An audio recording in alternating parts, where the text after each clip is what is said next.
శ్రీ ఆదిశంకరాచార్య విరచిత సౌందర్యలహరి 31వ శ్లోకం మరియు తాత్పర్యం.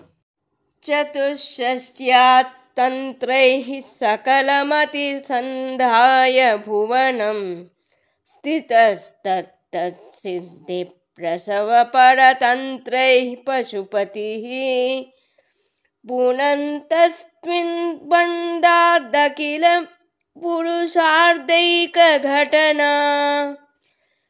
స్వతంత్రం తే తంత్రం క్షితితలమవాతీతరదిదం.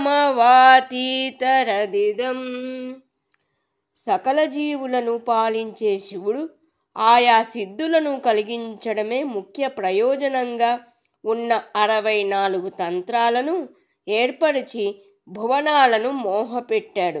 అనగా లౌకిక సిద్ధులను ఇచ్చే తంత్రాలను నిర్మించాడు.